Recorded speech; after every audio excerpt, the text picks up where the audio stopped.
Hello, hello, hello. Welcome, welcome, welcome. Come in, come in, come in. This is Tamika's Den. I am Tamika. Get on in here, y'all. Get on in here. Kick off your shoes and relax your feet. You are now in the den. Come on in, y'all. The kids, I don't want to see a damn Tahada. If you look like a Tahada, get out my damn face, all right? Try where the real talk begins. Kick off your shoes. Let's get into it, honey. Let's get into it. This is my review recap, child. And the vibe so sweet. This is When I tell y'all that safe it's space for your and the soul. foolery and the messiness Where for me. stories unfold and self-love takes control. From movies Child, I to could have had a the V8, all right? This was supposed to She's be. breaking it down with a crown on her head and a heart so sound. Because Ronnie is a Light a candle, sip some tea. Maybe they should have named this Just let Back it be. Then. You're not alone, we got your friend. Welcome home. Yeah, that's what I'm talking about. That's how you spend a Saturday.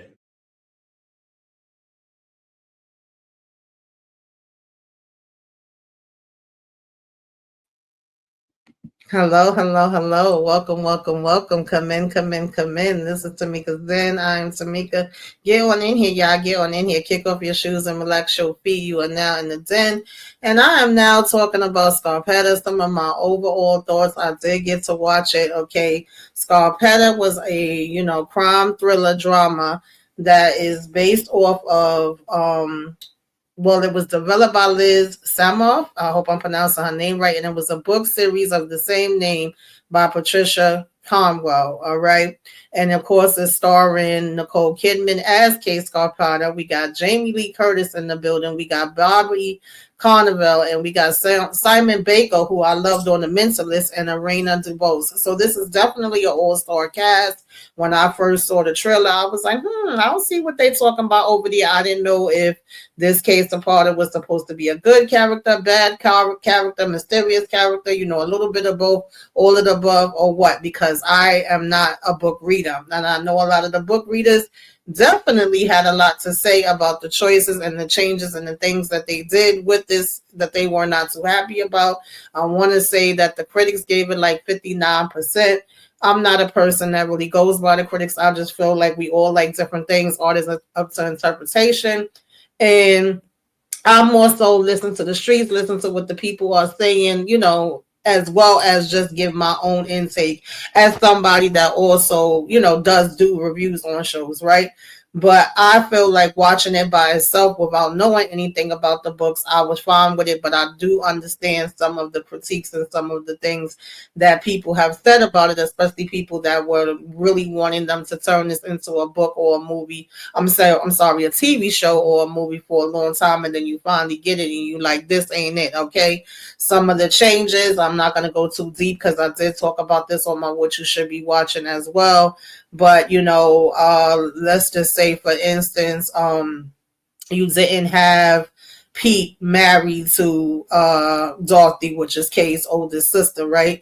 Jamie Lee Curtis character. They were not married in the book, to my understanding. Also, Lucy, who was Dorothy's daughter and Kay's niece, is not a Black woman or a woman of color or anything like that. And you know how many issues people have surrounding when you change the character. So she looked nothing like that character in the book. And also her and her wife, who had passed away, they were supposed to have a son, and there's no son in the TV series, right?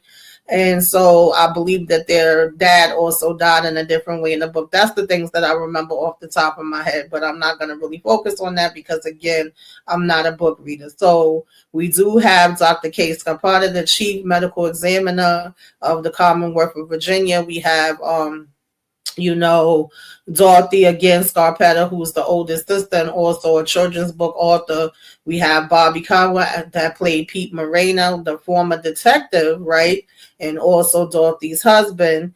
So there is a point where we see that as Dorothy, because we get the current timeline and we get a past timeline. We go back and forth. So we get the introduction of Kay when she first becomes a chief medical examiner, the first case that she ever worked on, versus her in current time, 28 years later, coming back in as a medical examiner, and also her husband, Simon Baker, who's playing Benson Wesley, is an FBI profiler, and he's coming back in as, to work with the FBI after him being away and not working with them for some time.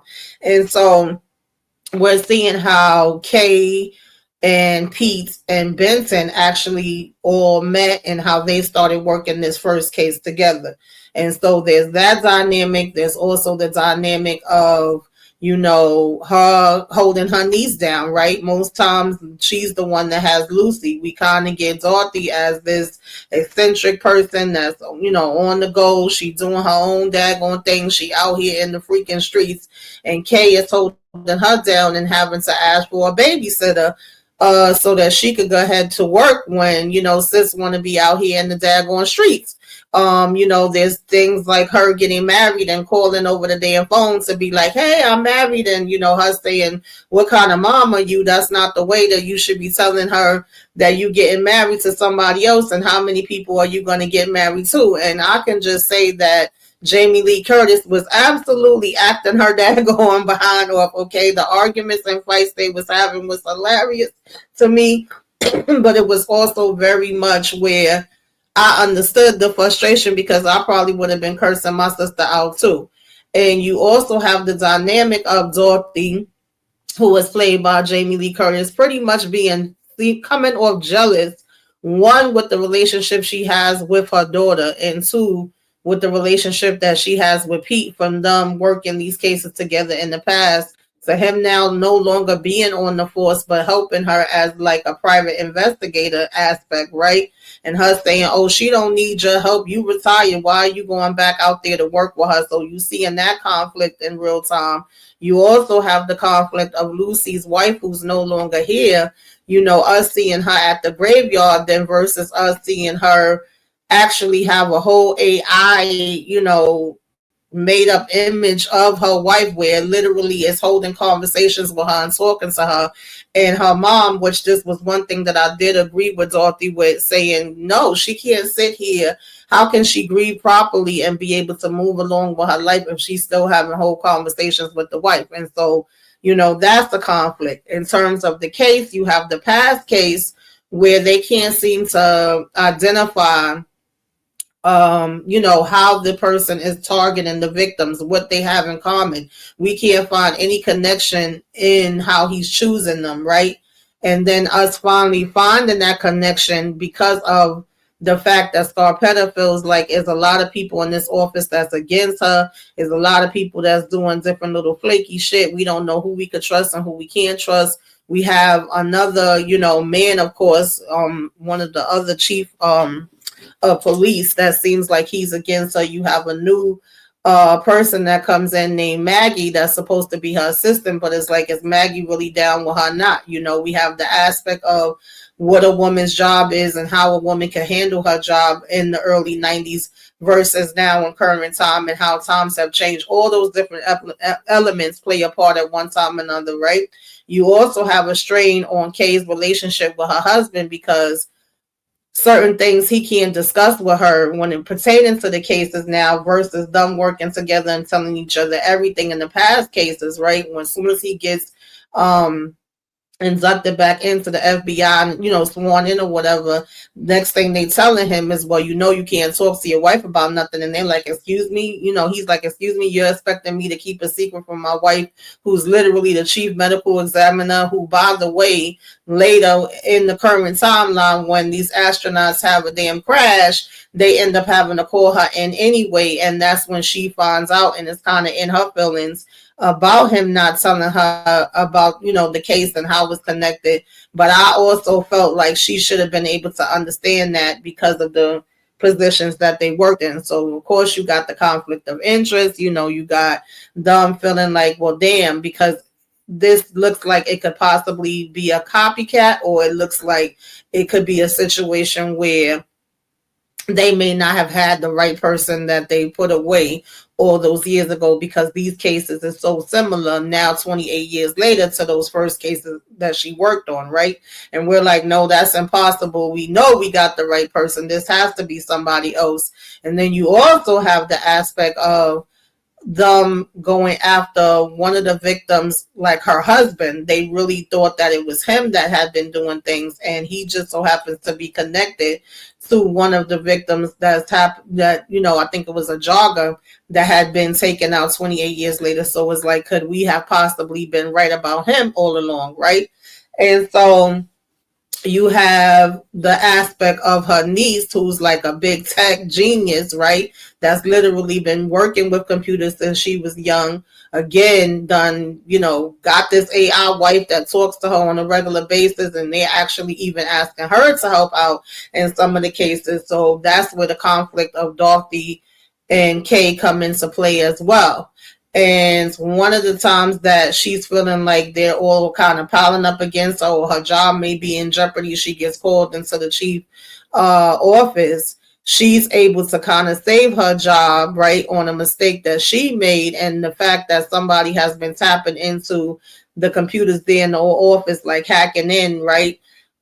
She's able to flip it and reverse it on them and say, well, somebody dropped the ball with doing their job. So if I go down, y'all go down too, because y'all ninjas didn't put together that all of these victims seem to have called 911 at one time or another. And she's able to connect that, and that actually helps lead her to the person that did do this, or that was involved in this, right? Allegedly, as in her, you know, probably like one of the closest clues that they've gotten this whole time, was because he actually was selecting them by their voices, and she goes off on her own, right? Bobby does tell her, well, I'm calling him by his own government name. Pete does tell her, wait, you know, I'm on my way, don't do anything without me. But of course, she hard-headed and she goes in anyway, and she gets attacked, and she gets the upper hand, thank God, and stabs him up. But then Pete essentially comes in and, you know, pop, pop, pop goes the weasel. Okay, he takes some shots, and he told her that, okay, this didn't happen, you weren't here, I'm gonna cover it up, and I'm gonna say I'm the one that took him out. And so this comes into a play and becomes a big issue in her marriage, because later we also, again, remember, we going back and forth when we get in the past, see that there was a point where Dorothy actually helped her with the case. Plus, there's kind of an insinuation that her niece, right, was the one that could have been tapping into the system, or there's times when she was asking the niece to look into things, and she knew she was so good with computers. So technically, if anybody found out the way that she closed the case and the help that she got on the case, that could become an issue. So at one point that Dorothy is having one of her many spells, you know, one of many, that she's pissed off and jealous that her husband is even still going back out here and working with her sister. She's mad about, you know, the situation of her daughter, and feeling like her daughter have more relationship with her aunt than, you know, her mom. She actually goes off and says to Kay's husband, you don't really know my sister. You don't know all that she's done. You may want to go and start asking some damn questions about what really be going down.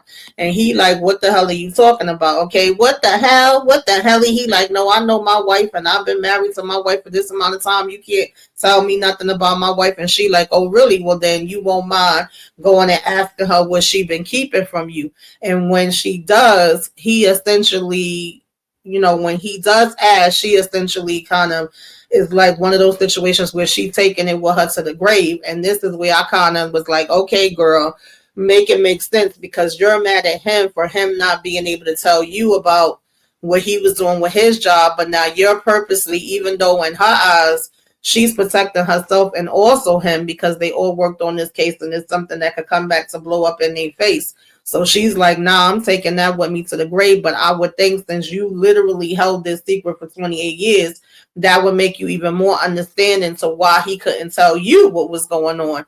But then we get this moment where it feels like the other FBI that he's working with, you know, this other agent, like they flirting back and forth. We get this scene where he goes to the hotel, and it gets like a really weird for me where I was like, wait a minute, is her husband into some other stuff? Like, is he behind the scenes doing some stuff too? And it looks like one of the serial taker artists was like staying at the same hotel as him.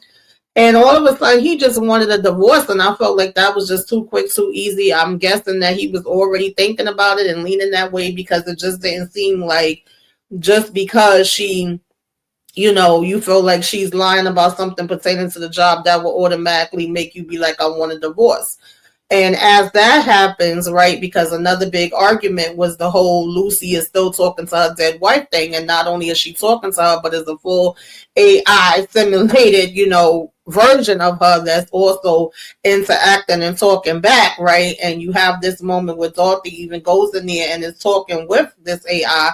And I think it kind of made Dorothy have a little bit of a different perspective on it, actually. And there was times when she was actually enjoying the conversation and was like, damn, I wish I would have got to know you more better when you were still living.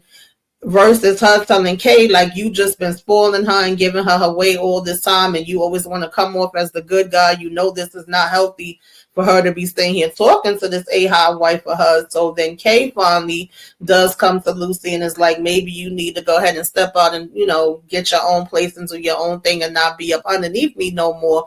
And her getting pissed off at Kay for saying that. And the same husband that was accused of taking out his wife all this time. In the current time, he's now living in this community where how he tied into it was because they had something where they were saying they could actually bring back your loved one that's gone, right? So long story short, he pretty much wanted to bring back his wife. But when they thought that he was involved into this case all along and thought, yeah, I got you, right? And Pete was like so hard up to get him, he actually went there and beat the hell out of him.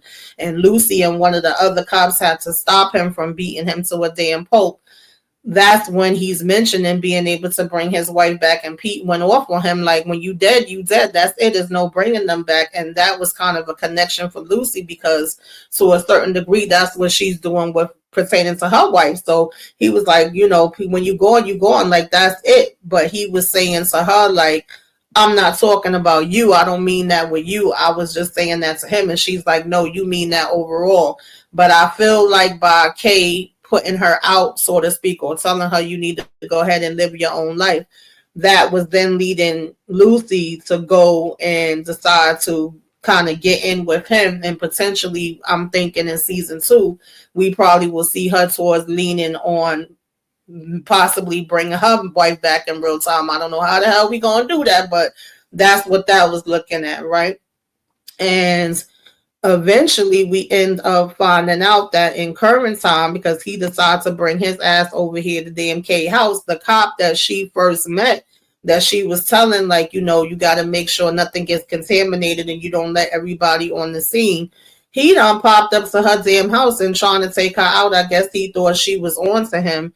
And she gets the upper hand. Now, listen, there was times Kay was giving me weird, crazy and deranged too, because she had this bat in her office that when she first was meeting Pete, he was like, well, do I even want to know what this bat is? And she was like, yeah, no, I don't think you really do, bitch, because I'll be doing strange things with it. And we end up literally seeing her doing the damn strange things because she goes into where they would normally cremate a person and smashes the damn bones, helps the cremation alone, helps to smash it up, some more so that it could be tiny little pieces and they could fit into the damn box that they gonna send to the family, y'all. She's smashing it with the bat, and he walk in like, yeah, I guess you was right. I really didn't want to know what the hell you be using this damn bat for, right?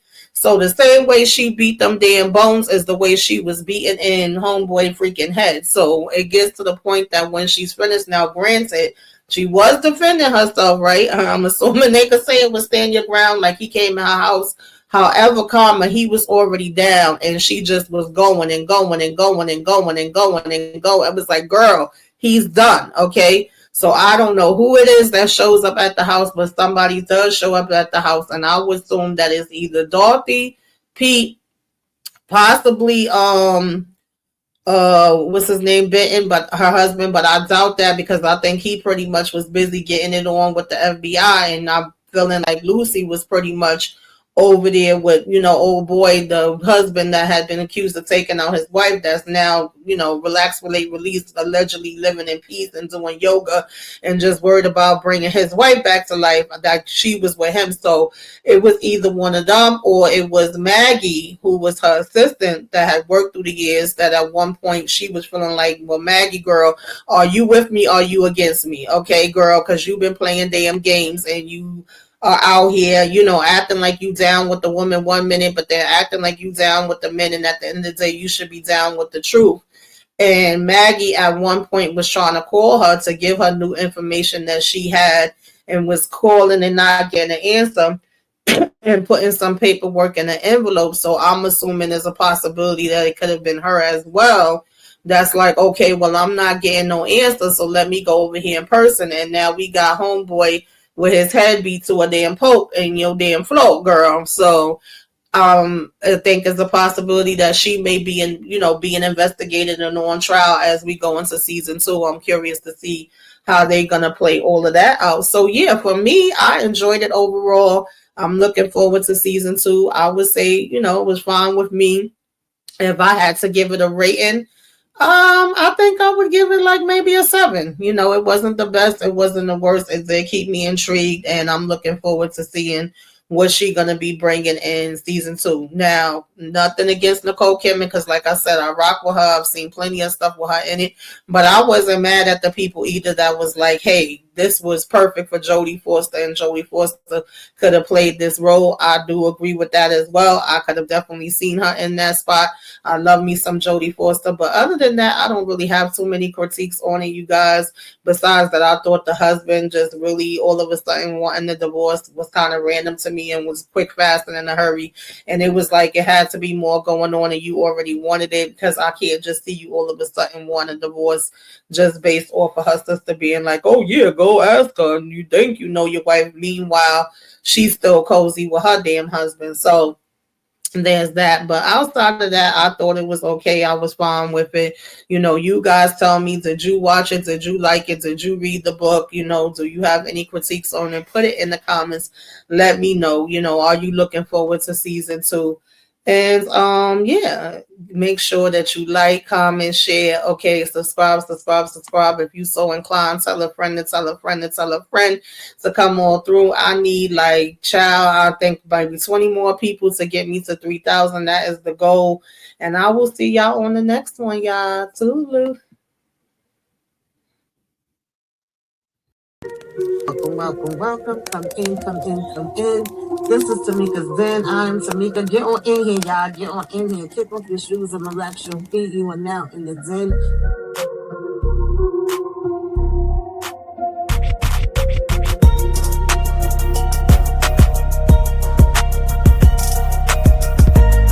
Go lock in with Tamika's Den. Ooh, that's fire. Go lock in with Tamika's Den. Power to the people, okay? She's feeling like I'm about to come out and box. Like